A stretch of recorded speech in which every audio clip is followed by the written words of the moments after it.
आपने कभी सोचा है कि एक छोटा सा बीज इतना बड़ा पेड़ कैसे बन जाता है और क्या हर पौधा बीज से ही बनता है या बिना बीज के भी कोई नए पौधे उग सकते हैं। आज के इस वीडियो में हम जानेंगे पौधे के सीक्रेट रिप्रोडक्शन ट्रिक्स के बारे में, जो कि एग्ज़ाम में से सीधे सीधे सवाल बन जाते हैं और बहुत महत्वपूर्ण भी होते हैं। तो चलिए आज हम शुरू करते हैं 7th क्लास साइंस एनसीईआरटी का चैप्टर नंबर 8। ये इसमें हम जानेंगे पादप में जनन के बारे में। अगर हम देखें तो इसमें जो अवधारणा है, पौधे अपनी प्रजाति को कैसे बनाए रखते हैं, यानी कि जो आज हम पेड़ पौधों के बारे में, जो फूल होते हैं उनके रिप्रोडक्शन के बारे में, और जो मतलब ये सारी चीज़ों के बारे में आज हम जानेंगे। तो जानते हैं सबसे पहले आखिर जनन की कितनी विधियाँ होती हैं। तो ये 2 प्रकार की होती है। एक होती है लैंगिक जनन, दूसरे होते हैं अलैंगिक जनन। यानी कि अलैंगिक में क्या होता है कि इसमें बिना बीज के नए पौधे उगाए जाते हैं और केवल एक जनक की आवश्यकता होती है। लेकिन जो लैंगिक जनन होते हैं उसमें बीजों से नए पौधे प्राप्त किए जाते हैं और इसमें 2 युग्मक पाए जाते हैं, नर युग्मक और मादा युग्मक। यानी कि इनके मिलन से जो है लैंगिक जनन होता है और फिर नए पौधे का निर्माण हो जाता है। ठीक है। इसके अलावा अगर हम देखें तो इसमें कायिक प्रवर्धन पाया जाता है, जिसमें कि जो कायिक प्रवर्धन होता है वो कई तरीके का होता है। यानी कि पौधे के कायिक अंगों से नया पौधा जब बन जाता है तो उसको कायिक प्रवर्धन कहा जाता है। जैसे कि अगर मान लो एक गुलाब की कलम है आपके पास, तो उस कलम को अगर आपने काटा है और काट करके अगर उसको आप बो देंगे उसको, तो फिर क्या होगा कि उससे जो है नई नई अलग तरीके से यहाँ पर टहनियाँ निकलना शुरू कर देंगी, तना जो है उसका निकलने शुरू हो जाएंगे। तो इससे क्या होगा, इसी को कायिक प्रवर्धन बोला जाएगा। यानी कि जब उसको काट करके इस तरह से लगाया जाता है तो फिर जब नया पौधे का निर्माण हो जाता है तो फिर इसी को जो है कायिक प्रवर्धन कहा जाता है। यानी कि कायिक प्रवर्धन का ही एक ये उदाहरण है। इसके अलावा आँख कलिका से कुछ चीज़ें निकलती हैं। जैसे क्या आपने अगर कोई आलू देखा हो, अगर आप आलू को देखेंगे तो उसके बीच में यहाँ पर ना छोटे छोटे बिंदु होते हैं और फिर वो बिंदु जब बड़े होने लग जाते हैं तो फिर वो बिंदु जो है वो उन्हीं से जड़ें निकलना शुरू हो जाती हैं और अगर आप उनको ज़मीन में बो देते हैं तो उससे जो है नए पौधे का निर्माण हो जाता है।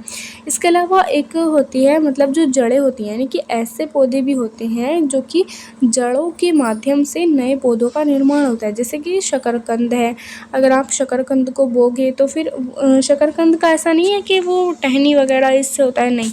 शकरकंद की अगर जड़ को आप बोगे, यानी कि जो मेन शकरकंद हो गया, अगर उसकी जड़ को बोगे तो ही उससे जो कायिक प्रवर्धन है वो होगा। यानी कि इस शकरकंद से जो है जड़ें निकलना शुरू हो जाती हैं, जबकि जो आलू होता है उससे ऊपर की तरफ को उसकी आँख बनती है, उसकी कलिका बनती है, आई या फिर बड उसको बोला जाता है, उससे ऊपर की तरफ को पेड़ निकलता है। और इसके उदाहरण में जैसे क्या आपने गन्ना देखा होगा, गन्ने की भी एक आँख होती है और उससे जो है ऊपर की तरफ को नया पौधे के रूप में निकल करके आता है, फिर वो ईख बन जाती हैं। और इसके अलावा ऐसे भी होते हैं जो कि पत्तियों से, यानी कि जड़ों का हमने देखा, ऐसे भी होते हैं जो पत्तियों से जो है लीव्स जो होती हैं उनसे अपना नए पौधों का निर्माण करते हैं। जैसे कि पत्थर चटे का पेड़ होता है जिसको कि ब्रायोफिल्म बोलते हैं। इस ब्रायोफिल्म में यानी कि plantlets on the margin of Bryophyllum के माध्यम से ये चीज़ें होती हैं कि ब्रायोफिल्म में, या फिर जिसको पत्थर चटा बोलते हैं, अगर आपने इस पत्ते को अपने जो गमला होता है उसमें डाला तो फिर क्या होगा कि इस पत्ते से ही नया पेड़ निकल करके आ जाएगा। यानी कि एक पत्ते से ही जो है कई सारी जड़ें निकल करके जाती हैं और उसी से नया पेड़ चलना शुरू हो जाता है। यानी कि अलग अलग तरीके से नए नए जो पेड़ पौधे होते हैं उनका निर्माण होता है। किसका देखा हमने, आज देखा तने का, आँख का, जड़ का और पत्तियों का। यानी कि इन 4 चीज़ों से जो है कायिक प्रवर्धन होता है। आई होप आपको ये चीज़ तो समझ आई होगी और आपने जो है यहाँ पर कायिक प्रवर्धन को याद रखना है। यानी कि जो वेजिटेटिव प्रोपेगेशन होता है इसको आपने याद रखना है। इस शब्द से यहाँ पर इस शब्द का क्या मतलब होता है, ठीक है। इसके अलावा अगर हम देखें तो अन्य लैंगिक विधियाँ भी होती हैं, जिसमें कि 2 प्रकार की मुख्यतः देखने को मिलती हैं। एक होती है मुकुलन, दूसरी होती है खंडन। मुकुलन में क्या होता है कि इसका उदाहरण अगर हम देखें तो यीस्ट इसका सबसे अच्छा उदाहरण है। यीस्ट में अगर शरीर से एक छोटा उभार यानी कि निकल जाता है और वो अलग हो जाता है और उससे अगर नया जीव बन रहा है तो उसको मुकुलन बोलेंगे, बडिंग उसको बोलेंगे। और अगर एक ही चीज़ वो टूट रही है, एक चीज़ से अगर निकल रहा है और जब दूसरा बन रहा है तो इसको मुकुलन बोलेंगे। और अगर एक जीव का शरीर, उसका अगर कोई चीज़ टूट जाती है, यानी कि जीव का शरीर टुकड़ों में अगर टूट जाता है और हर टुकड़ा नए जीव में विकसित हो जाता है तो इसको जो है खंडन बोलते हैं। उदाहरण के लिए स्पाइरोगाइरा, यानी कि जो शैवाल होते हैं एलगी, वो इसी तरीके से बनते हैं। इसके अलावा अगर हम देखें तो जो बीजाणु निर्माण है, बीजाणुओं का किस तरीके से निर्माण होता है, तो बीजाणु निर्माण में हवा में तैरने वाले हल्के बीजाणुओं द्वारा जनन होता है प्रतिकूल परिस्थितियों में, यानी कि ऐसी परिस्थिति जो कि उसके अनुकूल नहीं है, इसमें जीवित रहने के लिए इन पर कठोर आवरण होता है। जैसे उदाहरण के लिए कवक या फफूंद, जैसे आपके घर में डबल रोटी वगैरह होती होगी तो उस पर अगर मोस या फर्ण अगर जम जाता है तो उससे क्या होता है, उसके ऊपर बीजाणु आ जाते हैं कि बीजाणुओं का निर्माण हो जाता है। बाकी आपको और कौन कौन सी चीज़ें याद आ रही हैं वो आपने कमेंट बॉक्स में ज़रूर बतानी है। यानी कि आपने ऐसी कौन कौन सी चीज़ें देखी हैं जिन पर कि फफूंद या फिर जो कवक होता है वो आकर के जम जाता है, यानी कि जो फंगी होती है वो आकर के जम जाती है, वो आपने कमेंट बॉक्स में ज़रूर बताना है। इसके अलावा एक अगर हम बात करें पुष्प के बारे में, यानी कि फूलों के बारे में अगर हम बात करें तो इसकी संरचना कैसे होती है, तो इसका जो जनन अंग होता है उसमें पुष्प फ्लावर पादप के मुख्य जनन अंग होते हैं, दो प्रकार के, एक पुंकेसर, दूसरा होता है स्त्रीकेसर।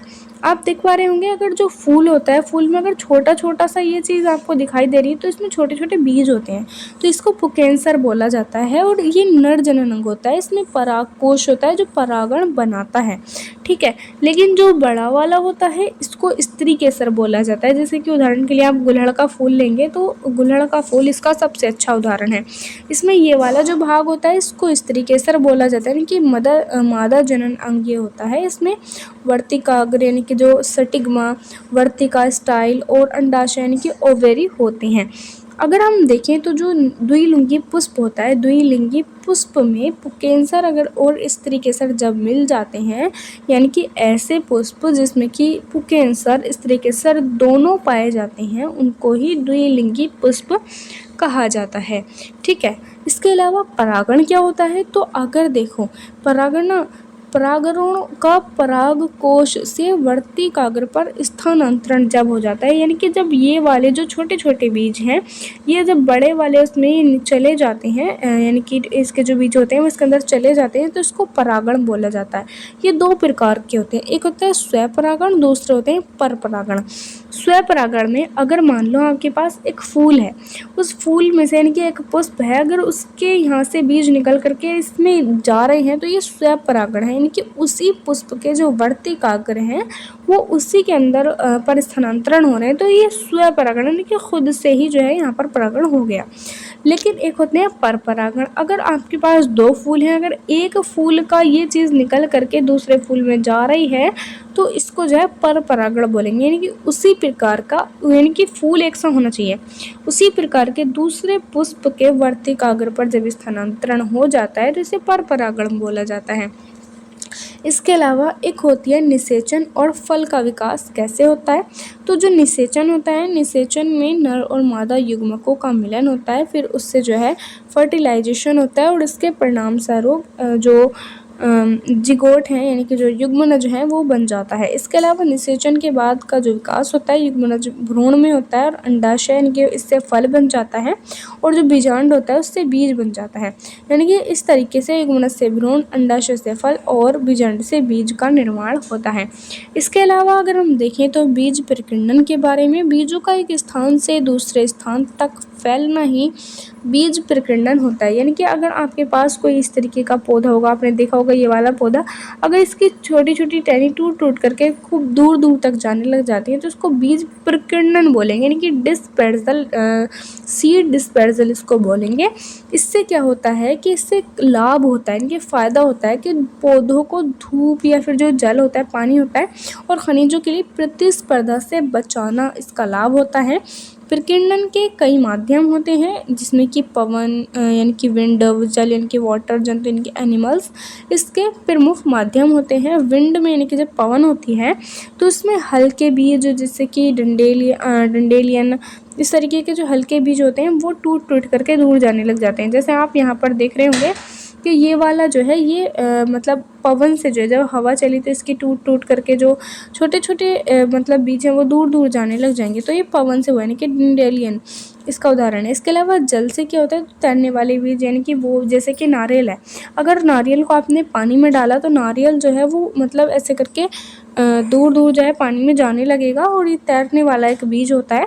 और जब ये तैरता है तो एक स्थान से दूसरे स्थान तक ये फैल जाता है, और इसमें जो धूप है, जल है, खनिज है, इसकी जो प्रतिस्पर्धा एक तरीके से बढ़ जाती है।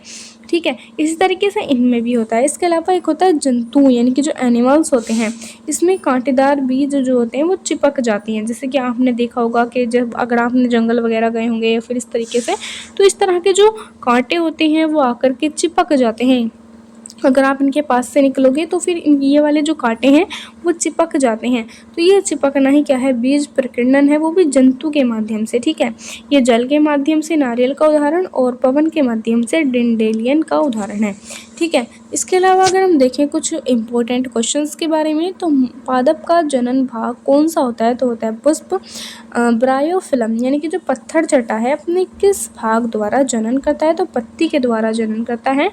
इसके अलावा नर और मादा युग्मक के मिलन का प्रक्रम क्या कहलाता है, यानी कि the process of fusion of male and female gametes is called, तो ये होता है फर्टिलाइजेशन। इसके अलावा परिपक्व होने पर अंडाशय किस में विकसित हो जाता है, तो होता है फल में, यानी कि a mature ovary develops into a fruit. इसके अलावा नेक्स्ट क्वेश्चन है कि यीस्ट में जनन की मुख्य विधि कौन सी होती है, वो होती है मुकुलन यानी कि बडिंग।